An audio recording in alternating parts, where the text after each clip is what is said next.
Պատվաշան դատան, մենք իհարկե ունենք այս փուլում հետազոտման ենթակապացների վերաբերյալ մեր առաջարկությունը, ես իհարկե գրավոր միջնակություն կազմել եմ և դատարանի կներկայացնեմ, սակայն մինչ այդ պատվաշան դատան, ես այս առումով որոշակի խոչընդոտ եմ տեսնում, որը կարծում եմ, որ պետք է հիմա հաղթահարվի, որից հետո նոր միայն ես ներկայացնում եմ միջնակությունը։ Պատվաշան դատան, այս փուլը այն մասին չէ, թե հանրային մեղադրողը ընթերցելով մեղադրական եզրակացության վկայակոչված ապացույցները հայտարարի, թե որ ապացույցի ինչի մասին է։ Որ ապացույցի ինչի մասին է դիտի և պաշտպանական կողմը և դատարանը։ 319 հոդվածը պատվաշան դատան, ես բառացի ընթերցեմ։ Նախնական դատալսումների ընթացքում կողմերը դատարանի պահանջով ներկայացնում են հիմնական դատալսումներում հետազոտման ենթակա ապացույցների շրջանակի վերաբերյալ իրենց առաջարկները և շարունակություն։ Կողմերից յուրաքանչյուրը պարտավոր է հիմնավորել, թե իր առաջարկած հետազոտման ենթակա յուրաքանչյուր ապացույց վերջիկ կայացնելու համար նշանակություն ունեցող ինչ հաստական հանգամանք է հաստատում կամ թերություն։ Պատվաշան դատան, այս նորմի կատարման վերաբերյալ ես հանրային մեղադրողից որևէ խոսք չլսեցի, որում ասեմ, որ այս նորմը ընդհանրական նորմ չէ, պատվաշան դատան, այլ օրենսդիր տրամաբանությունը կայանում է նրանում, որ հանրային մեղադրողը պարտավոր է նաև անհատականացնել յուրաքանչյուր ապացույց ըստ մեղադրյալի և նշել, թե կոնկրետ ապացույցը որ մեղադրյալին է վերաբերելի և որ մեղադրյալի նկատմամբ վերջիկ կայացնելու համար ունի էական նշանակություն։ Այս փուլում ես կարծում եմ, որ հանրային մեղադրողը 319 հոդվածի նորմի պահանջը խախտեց,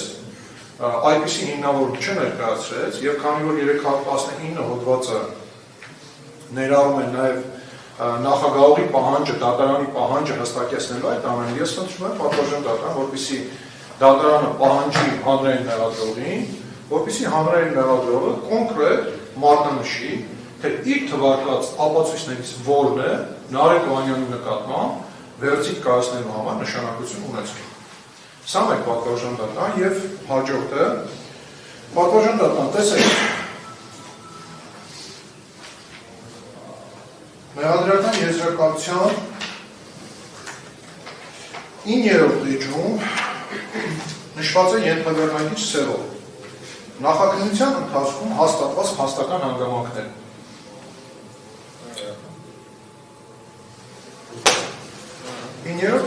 Նախաքննության ընթացքում հաստատված փաստական հանգամանքներ։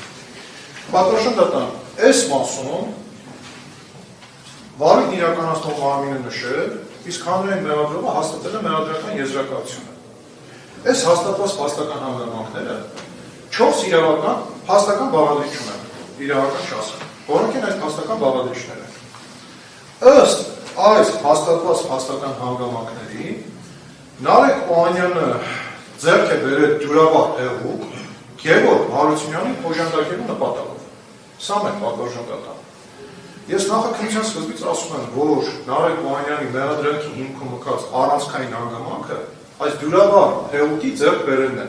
Չլինի սա, առանցայինը սխալվում մեղադրանքը չէ լինելու։ Հիմա պատվաշան դատան, հաջորդիվ այս փուլից հետո ես պետք է ներկայացնեմ, չէ՞, ապացուցման ենթակա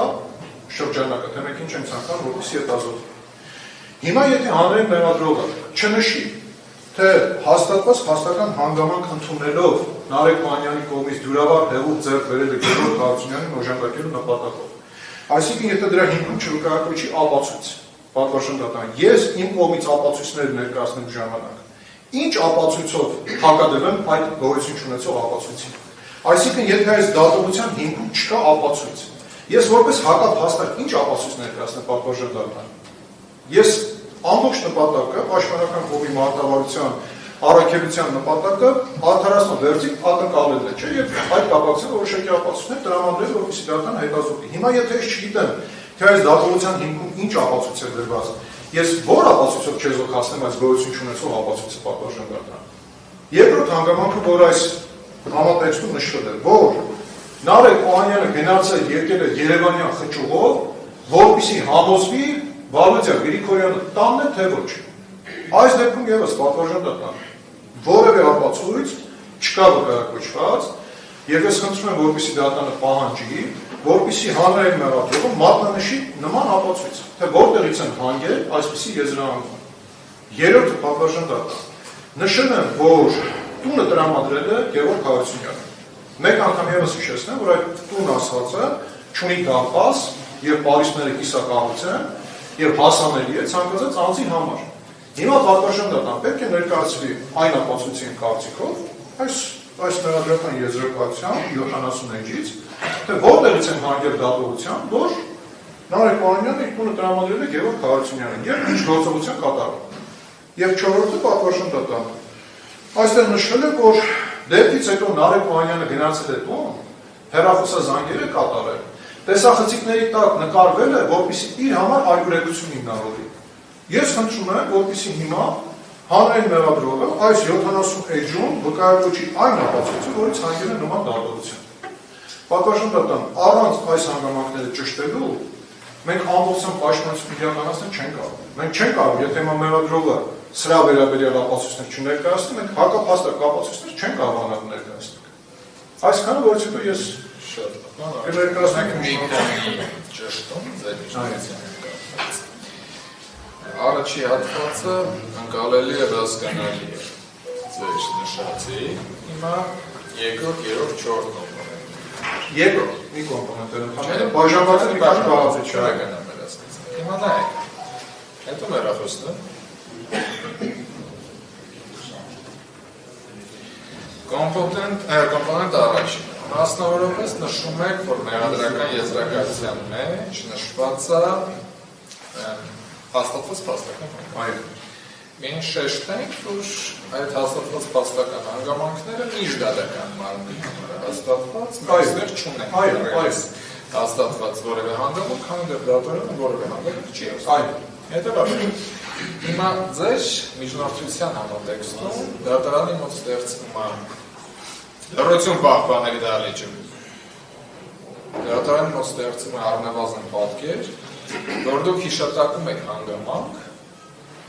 որ հանրային մեղադրողի կողմից որպես ապացուցող չի վկայակոչվում։ Վկայակոչում եք հանգամանք, որի դիմաց հիմա հետ պայմաններում դատարանի համար առնվազն հստակեցման կարիք ունի։ Եթե վկայակոչում եք, որ այդպիսի ապացույց չկա։ Ես չեմ ասում չկա, պատվաշնորհ ներողություն եմ խնդրում։ Ես ասում եմ, թող հանրային վկայակոչի։ Հանրային մեղադրողը եթե չվկայակոչի չհետազոտի, ստեղ պաշտպանության կողմի ինչ իրավունք խախտվի։ Եթե չվկայակոչվի, ըստ ձեր դիտարկման համաձայն յուրաքանչյուր փաստական հանգամանք բնականաբար պետք է հաստատվի կոնկրետ ապացույցով։ Հիմա եթե հանրային մեղադրողը նմանատիպ հանգամանքեր ստեղ չվկայակոչեց,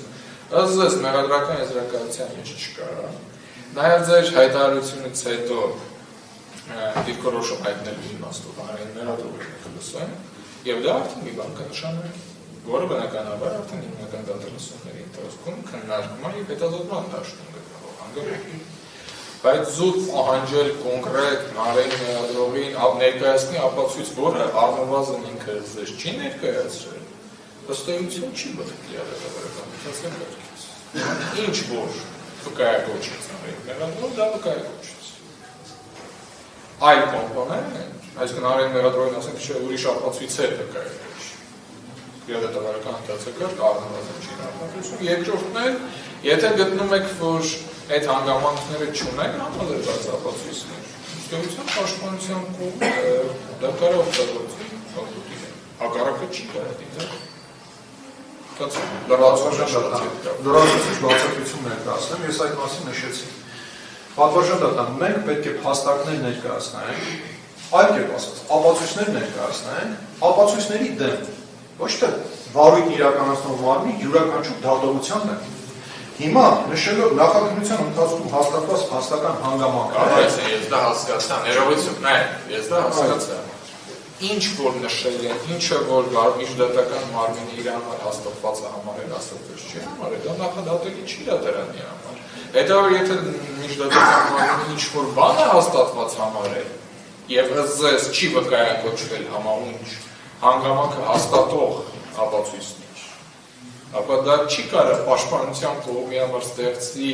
որևէ բացասական իրավիճակ կամ կաշկանդի նրա իրավունքները, այն բանը, որը ըստ ձեր վկայակոչմամբ, եթե չկա ապացույց, ապա ո՞ր է ձեզ պահանջում հակափաստակ ներկայացնել։ Փաստաշնորհ, հիմա ասեմ, ես փաստաբան եմ, փաստաբան բառը նշանակում, որ ես աշխատում եմ փաստերի հետ։ Հիմա դատարանի տրամաբանության դեպքում ստացվում է, որ բարույթ իրականացնող մարմինը կարող է մեղադրական եզրակացության վկայակոչել որոշակի ապացույցներ, որոնք օբյեկտիվ իրականության մեջ գոյություն ունեն, եւ մեղադրական եզրակացության մեջ միաժամանակ կատարել դատողություններ, որոնք չեն բխում այդ վկայակոչված ապացույցներից, եւ նա կայացնում ասել անդադար, որովհետեւ դուք առասարակ չընդունեցիք իմ դրանությունը ասած։ Առասարակ չընդունեցիք։ Դրա համար բարձրաբանելու եւ բացատրելու անհրաժեշտություն զգացել։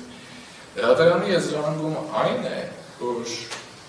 առանձին ընթացակարգ իրական դատավարության օրենսգիրքը նախատեսում է մեղադրական եզրակացությունը վերակազմելու համար, որը քննարկման առարկա կվերադարձվի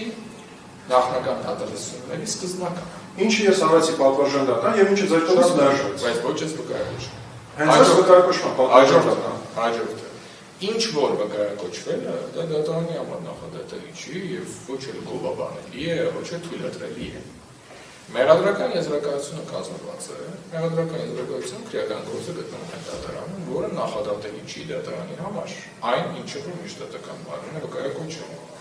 Հետևաբար, եթե գտնում եք, իմ ասածը սա է, որը դուք ճիշտ չընդունեցիք, եթե դուք գտնում եք, որ որևէ փաստ հաստատելու, երգելու, հանգամանք հաստատման դաշտում պահելու համար միջդատական մարմինը չի ներկայացրել վերաբերելի ապացույց կամ չի վկայակոչել, առնվազն հիմնական դատասությունների ընթացքում, եթե մենք չհետազոտենք նշված փաստը հավաստող ապացույց, այդ փաստը չի կարող հաստատված համարել մնքանից։ Հետո դա չի կարող հանդիսանալ պաշտպանության կողմի համար, ի վնաս օգտագործող որևէ հանգամանք։ Իմ ասածը դա է։ Պատվարժանդական, շատ ճիշտ եք ասում, ես ի սկզբանե հասկացել էի։ Ես ստիպված եմ հիմա այս միջնորդություն անում, որովհետև այս նույն հանգամանքները, այս մեղադրական եզրակացությունը վերակազմելու միջնորդության մեջ ես արել էի, որը ճիշտ եք ասում, հենց իրականում այդ փուլին վերաբերելի ավելի շատ հարցեր, բայց որը ձեր կողմից մերժվեց եւ ըստ էության մնաց օդում կախված։ Հիմա դուք ասում եք, մենք կքննարկենք հիմնական դատասությունների ընթացքում փաստ եւ կտեսնենք դրա տակ ապացույց կա թե չկա։ Բայց մենք որտեղ ենք քննարկելու կամ ինչ ընթացակարգում ենք քննարկելու մեղադրական եզրակացության 9-րդ էջում նշված փաստական հանգամանքը, որ Նարեկ Պանյանը ձեռք է բերել յուրավար։ Չկա այդպիսի հանգամանք։ Ես բանն ասում, դուք այլ բան եք։ Չէ, նույն բանն եք ասում, պատասխան։ Հարցը կդնենք քննարկման, նստեք Մեղադրյալների դիրքորոշում ունեն, միանում եք, թե այդ դիրքորոշում չեք ուզում հայտնել։